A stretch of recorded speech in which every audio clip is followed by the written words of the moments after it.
You read the title, you know exactly what's gonna come next. Yep, the Björk-related videos are back. The series where I review and analyze the projects involving everybody's favorite abstract experimental singer from Iceland. Okay, this is probably going to be the last one. I've already dived this deep into the rabbit hole, and I think it's time to finally dig myself out of it. And honestly, can you blame me? Ever since I discovered her music back in October of last year, I wanted to consume as much of Gudmundsdóttir's work as humanly possible. Whether it be her movies, music, or whatever the hell Anna in the Moods was. A bachelor who collected 19th century duck whistles. Even with this video, I'm already scraping the bottom of the barrel trying to come up with something new to talk about relating to Björk aside from me finally learning how to pronounce her last name. Gudmundsdóttir. So I think this is gonna be it. We're done. But I do have one left in me, and oh boy, it's a real doozy. Even more than Anna in the Moods, only without the meme potential. Anyways, I'm getting sidetracked. Today, we're covering a parody of the Björk name simply known as The Björk Show. Which, yes, was in fact created by the walking internet punchline himself, Doug Walker. Creator of such classics as... Wait, November 17th?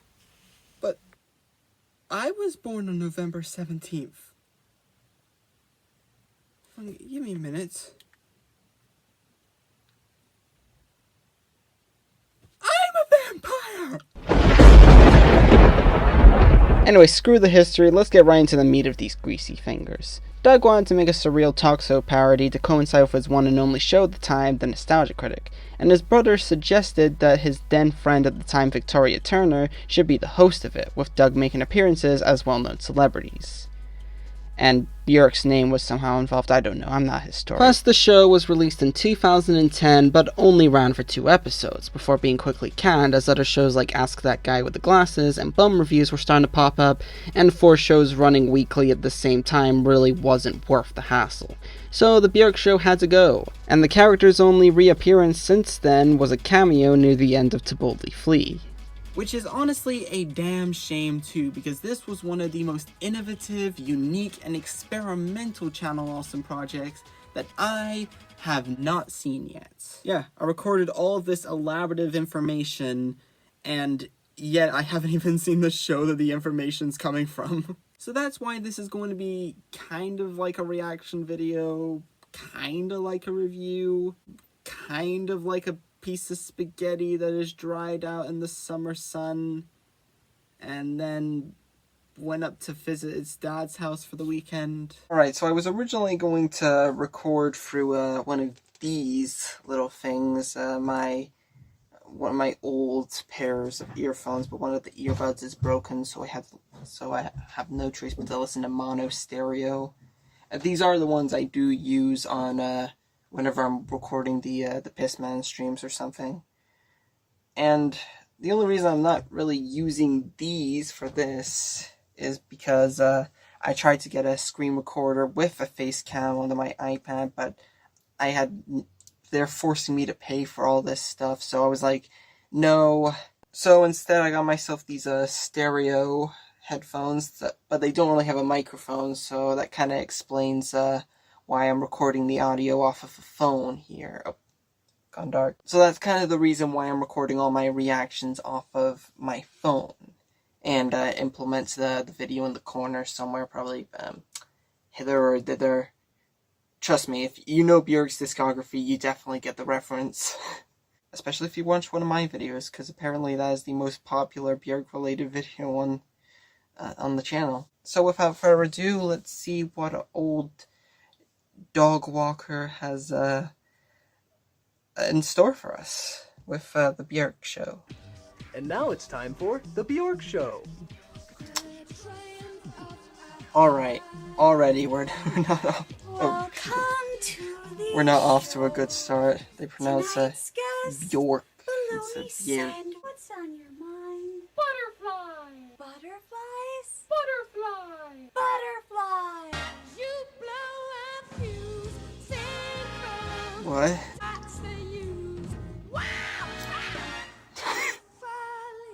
Why does that always get me? Even if I listen to that song a million times, that scream always gets me. Fun?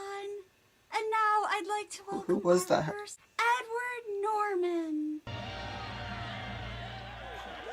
Ren and Stimpy, classic Nickelodeon cartoon. Glad to see that in here. First of all, let me just say. Oh, hey, there he is. Can't sing like me. What? Was that a...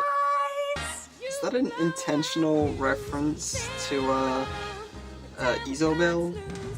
Like, we have So Quiet here and an Isobel reference. But the impression I'm getting off of here is that Dogwalker has, only listened to Post.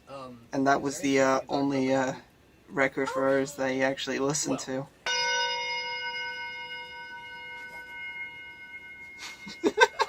It's about a guy who used to be a cop. But we actually worked together on a movie called Frida, which is a fantastic movie. I suggest you look it up. Oh, Frida. Jesus! How are Never we doing? expects for him to Did you reference say that it's your movie. girlfriend?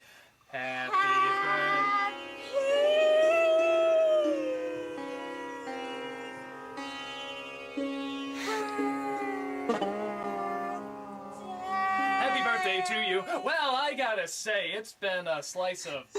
Yeah, I don't know what, but it's certainly been a slice. It's been an experience. If you're ever in the neighborhood, okay, where did you go?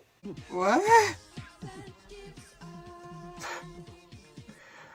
Oh god. At least they credited Björk. Or at least I think that's a credit. I feel like that's more of a butchering disguised as a credit. Oh my god.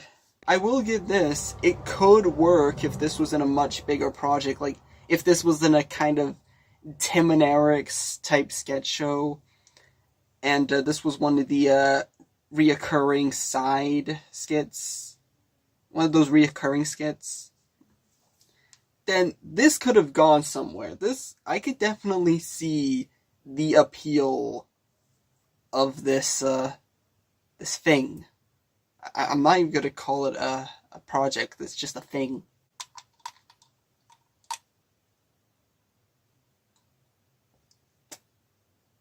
This has been in my cupboard for months now. Probably have diseases just looking at it. Alright, next episode. Literally just called episode 2. Alright, let's begin. Okay, this is definitely feeling more like a friggin', I can't even describe it. Weird Al Yankovic. But first, elephants! We have a great show for you today, though. Wait a minute. They should be for you to enjoy a beautiful Icelandic day.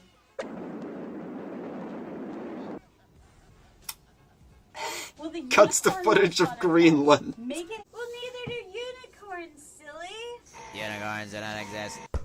But first, we have to talk about our guest, Weird Al Skanky Bitch. Wow, it is such a pleasure to be here. Isn't it? Oh, I like the that little is maybe green it's like screen. the evolution of a song.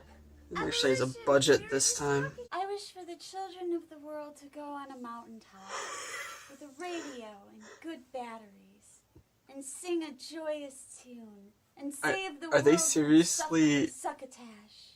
Are they seriously just I'll tell you what, referencing I'll give you a Alarm cookie, Call? okay? Will a cookie do? Okay. Alright, there you go. I- One cookie. Has this guy only listened to 2 albums? Yes, that's probably the I know there are like 7 more that are You're much celebrity better than food Home. Okay, I get it that Homogenic is her best album, of course. I consider it as a best album, but classic. So tell us about your latest song. Well, okay. It's a. You could call him is Chip. my humor broken? Okay, so. Like seriously, I has my think a song humor about been thrown chips. on the floor, stepped on, run over with a car, and then The potato. crapped on by a homeless person? Do you want Is my humor really that broken? Has it really gone so... Am I really that far gone? And now it... Say hello to Mr. Baloney Is Sandwich. that a Salvador Dali painting? Hello. Oh, wait, never mind, it's gone. I can't rely on a potato! Now cut that out! Elephant. Just make it up. Oh no, you can't do The only reason I'm saying that is because that's literally the same joke as the elephant thing in Do you love the Snapchat cheerleading? critic. I don't want to die in the frozen tundras of Iceland. Iceland is literally just pseudo-Scotland. I think you're just confusing it for Greenland. She I thinks get that's you're the cute joke, but and silly. it's literally just alarm call again. What even is this? So,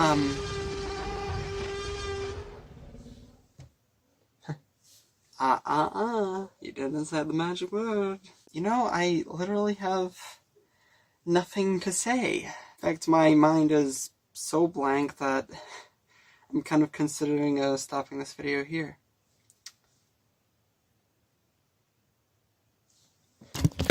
But you know what? I've already come this far, I might as well keep going. So yeah, as you could probably tell from that reaction alone, the premise of the show is similar to the likes of the Eric Andre show, where Björk interviews a bunch of random celebrities, played by Doug Walker, and makes their lives a living hell. But how do they hold up?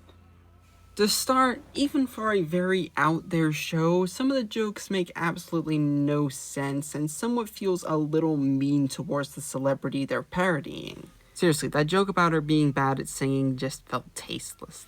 Secondly, this isn't really a jab at Doug's performances as Edward Norton or Weird Al Yankovic. He played those roles fine and shows that there is definitely a lot of potential to his acting.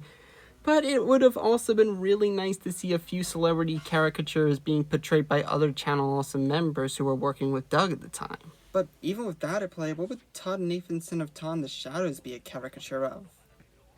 Banksy? Some of the more overwhelmingly surreal skits are cut down to make way for jokes that are random for the sake of being random, but outside of those, I am genuinely struggling to find any problems with this show. In all seriousness, I love the chaotic and disjointed structure of these two episodes. The caricatures are a lot of fun to watch, the cheap production adds to the show's overall charm, and its nonsensical tone elevates the birth of some of the funniest jokes the Walker brothers have ever written. And he's debating whether or not he should still stay on the force. I have a clip. Very good. You want to see it? No. Okay. If I watched this as a kid, this would have been the same vein as Last Object Standing, Treats for Beasts, and Tim and Eric Awesome Show Great Job as a show that shaped my sense of humor into what it is today. It feels like something I would make nowadays, except it's somehow even cheaper. And it's just... I love it.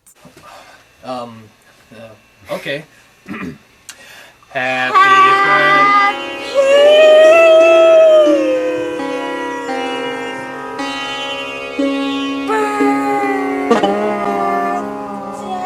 I can't believe I'm saying this, but I'm gonna have to give this a 6 out of 10.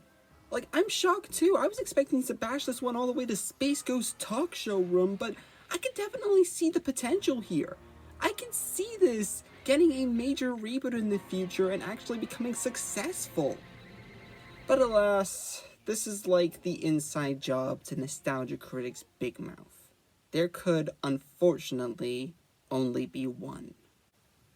But hey, no matter how much criticism the Walkers take nowadays, could have been worse. They could have produced Val